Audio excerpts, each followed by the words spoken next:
Good morning class 5। आज अपन पढ़ेंगे science में जो है आपको चैप्टर नंबर 4 था बॉडी केयर। इसमें देखिए आपको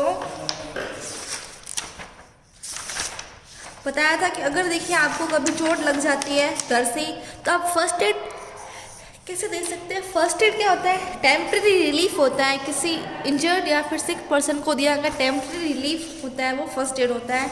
तो आपको माइनर कट्स बताया था और डीप कट्स में बताया था। आज अपन देखेंगे नोज ब्लीडिंग। अगर मान लीजिए कभी आपको नोज ब्लीडिंग हो जाती है तो उस सिचुएशन में आपको क्या करना है। देखिए, इन case of nose bleeding the injured person stand straight और ले him down keeping his head back and close his nose tightly. देखिए क्या करना है। अगर आपको कभी ऐसा होता है सबसे पहले क्या करना है, पर्सन स्टैंड स्ट्रेट खड़ा है और सीधा लेट जाना है। देखिए, कीपिंग हिज हेड बैक। देखिए सर आपको थोड़ा सा ऊपर रखना पड़ता है। क्लोज, देखिए आपको दिख रहा है नोज जो है उसको टाइटली क्लोज करके आपको लेट जाना है बिल्कुल straight.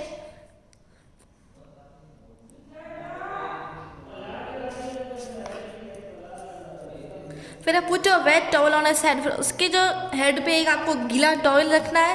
It will stop bleeding. थोड़ी देर में आप देखोगे कि जो है ब्लीडिंग आना बंद हो जाती है। Ask the patient to breathe his through his nose. पेशेंट को कहिए कि जो अपनी नोज से ब्रीथ ले। Ask the patient to breathe through his mouth. जैसे आप अपन जो है ब्रीथिंग किससे लेते हैं? नोज से लेते हैं। लेकिन जब आपको नोज से ब्लीडिंग हो रही तो आप उस पेशेंट को बोले कि मुंह से सांस ले। फॉर हैवी ब्लीडिंग, अगर कुछ ज़्यादा हो रही है तो आपको क्या करना चाहिए? डॉक्टर को कंसल्ट करना चाहिए। फोर्थ है, अगर फ्रैक्चर हो जाता है तो क्या करना चाहिए? देखिए, some never try to move the fractured part but it give सब सपोर्ट एंड बाइंडर। जैसे मान लीजिए अगर आपका हाथ फ्रैक्चर होता है तो आप उसको क्या ऐसे ऐसे मूव मत कीजिए। हो सके तो उसको ऐसे पकड़ के रखिए ताकि उसको सपोर्ट मिल सके। If a bone is in the hand is broken, अगर हड्डी हाथ की हड्डी टूट गई है, मेक अ स्लिंग। ये देखा आपको दिख रहा है क्लॉथ और बैंडेज का। देखिए इसके ऐसे लगाया हुआ है। इससे क्या मिलेगा? सपोर्ट मिलता है आपकी आर्म को और उसका मूवमेंट क्या हो जाता है? बंद हो जाता है। इन case of the fracture in foot, देखिए अगर आपके पाँव में फ्रैक्चर हो जाता है तो क्या करना है? Both the feet together and tie them with a cotton. देखिए अपने जो है पाँव को क्या कर देना है? उसको कॉटन से बांध देना है to keep the fractured foot straight, ताकि जो आपका पाँव क्या है सीधा रह सके। नेवर लेट, उसको पाँव को हिलाना भी नहीं है आपको। Lose all the cloth of the injured person and let him. देखिए वो उसको क्या है उस सिचुएशन में लूज क्लोथ्स पहनने चाहिए ताकि वो क्या इजीली ऐसे क्लोथ्स को पहन सके। ताकि अगर वो टाइट क्लोथ्स पहनेगा तो उसकी बॉडी को क्या करना पड़ेगा? मूवमेंट करना पड़ेगा, इजीली वो नहीं पहन सकता। इसीलिए आपको लूज क्लोथ्स पहनने चाहिए इस सिचुएशन में।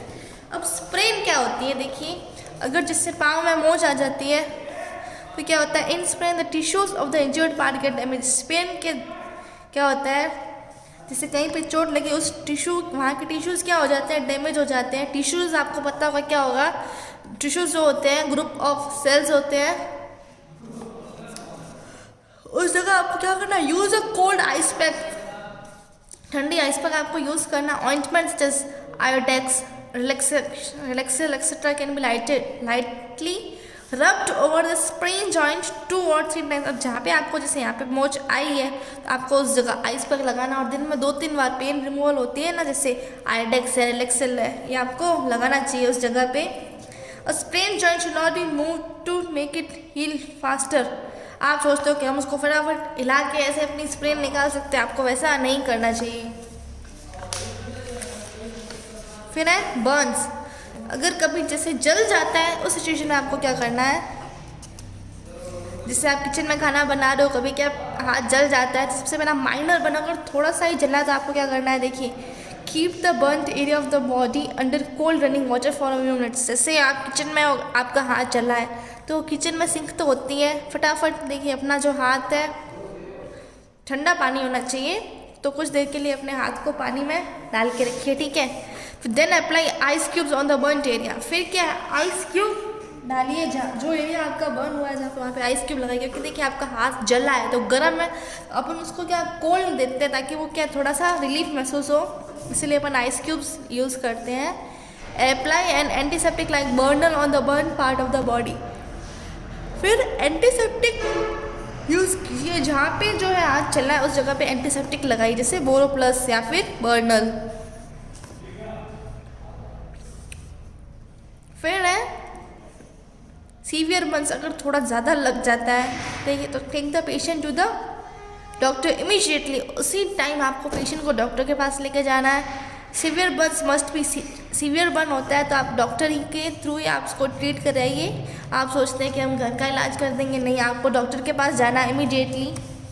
Cover the burn area with clean, जैसे अभी आपके लगी तो उस एरिया को क्या किए क्लीन पीस लीजिए क्लॉथ का, प्रोटेक्ट इट, इससे क्या होगा वो उसको जर्म से प्रोटेक्ट करेगा और डस्ट पार्टिकल से और इंसेक्ट से भी।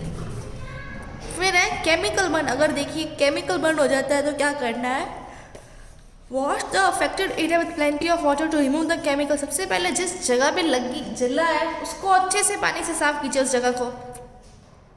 Give first aid as for the other burns, उसको क्या दीजिए फर्स्ट एड दीजिए। In case of cloth burning, अगर देखिए कपड़े जल जाते हैं तो क्या करना है, the person who has cot fire should be immediately wrapped up in a thick blanket. अगर जैसे जो जला है उसको आप फटाफट से थिक मोटी जो ब्लैंकेट होती है वो उड़ा दीजिए पहले तो। Never prick the blisters, put the burn part in cold water but not it too cold. देखिए क्या करना है आपको, जो बर्न पार्ट उसको ठंडे पानी में डालिए, लेकिन ज़्यादा ठंडा भी नहीं होना चाहिए। फिर give liquid feeds to the injured person in ample quantity, उस पेशेंट को जितना हो सके आपको लिक्विड देना चाहिए। फिर fire within a building, अगर कभी बिल्डिंग में आग लग जाती है तो उस सिचुएशन में क्या करना है, call the firefighters at once, उसी टाइम किसको बोला ये फायर फाइटर को। Neighbourhood try to control the fire using water and sand, तो जो आपके पड़ोसी क्या करेंगे, जैसे अगर आपकी बिल्डिंग में आग लगी तो पड़ोसी क्या करते हैं वहाँ पे, देखिए सबसे पहले तो आपको फायर फाइटर को बुलाना ही है, लेकिन तो आपके पड़ोसी होते क्या करते हैं जहाँ पे आग लगी वहाँ पे पानी और सैंड डालते हैं, वाटर डालते हैं। इन केस ऑफ शॉर्ट सर्किट, अगर शॉर्ट सर्किट हो जाता है तो क्या करना है, turn off the main switch को बंद कर दीजिए। Extinguishers should be used instead of water and sand, extinguisher should be used for putting out fire. देखिए फायर एक्सटिंग्विशर होते हैं उनको यूज़ करना चाहिए इंस्टेड ऑफ वाटर, और अपन सोचते हैं कि अपन पानी डाल रहे हैं मिट्टी फेंक रहे हैं उससे बंद हो जाएगी, इसकी जगह आप क्या यूज़ करो, फायर एक्सटिंग्विशर।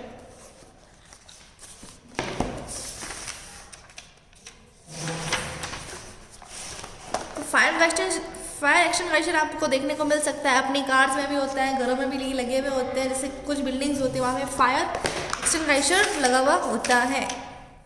एफ है एनिमल बाइट्स, अगर आपको कोई एनिमल काट देता है तो क्या करना है, the सलीवा of animals like dogs, cats, monkeys etc. contain viruses of a very dangerous disease called rabies, so it is very important to treat animal bites immediately। अगर आपको मान लीजिए डॉग है, कैट है, मंकी काटता है तो ये क्या होता है, काफ़ी इनके वायरसेस काफ़ी डेंजरस होते हैं और वो कौन सी डिजीज़ फैलाते हैं, रेबीज़ जैसी डिजीजेस। तो आपको ये बहुत ही ज़्यादा ज़रूरी है कि आप उस एनिमल बाइट को इमीडिएटली ट्रीट करें। Wash the bitten part with soap and water to wash away germs contaminated within the saliva, उसकी जो सलीवा होती है ना उसी में जैसे वो होता है, तो जिस जगह पे आपको काटा है उस जगह को आप अच्छे से सोप और वाटर से वॉश कीजिए, ठीक है, ताकि वो जर्म्स जो है जाए वहाँ से। Apply an antiseptic on the wound, उस घाव पे क्या लगाना है आपको, antiseptic. Take the victim to the doctor immediately, और जिसको काटा है उसको इमीडिएटली डॉक्टर के पास लेके जाइए। फिर in case of snake bite, अगर आपको जो है स्नेक ने काट लिया तो आपको क्या करना है, do not move the victim, जिसको लगी उसको आप ज़्यादा हिलाइए मत। Apply a tight band just above the bite to stop the flow of blood to the heart, जिस जगह पे काटा उस जगह अच्छे से टाइट बैंडेज बांध दीजिए ताकि जो ब्लड के अंदर जो पॉइजन गया वो हार्ट तक ना पहुँच सके, ठीक है। Do not let the victim sleep, और जिसको सांप ने काटा उसको सोने भी मत दीजिए आप। Take the victim to the doctor, उसको डॉक्टर के पास लेके जाइए, the doctor give antivenom is injections, ये जो एंटी वेनम इंजेक्शन होता है ये दिया जाता है ताकि जो उस पॉइजन को क्या कर सकता है, ख़त्म कर सकता है। इसलिए सबसे पहले आपको क्या करना है, उस जगह को टाइटली बांध देना ताकि जो वो ब्लड का फ्लो हार्ट तक ना जा सके। फिर पेशेंट को है जो आप सोने मत दीजिए और उसको सीधा डॉक्टर के पास लेके जाइए। डॉक्टर उन्हें किसका इंजेक्शन देंगे, एंटी वेनम इंजेक्शन। तो आपका चैप्टर नंबर जो 4 था बॉडी केयर खत्म होता है। इसकी देखिए एक्सरसाइज के क्वेश्चंस अपन अगले लेक्चर में देखेंगे।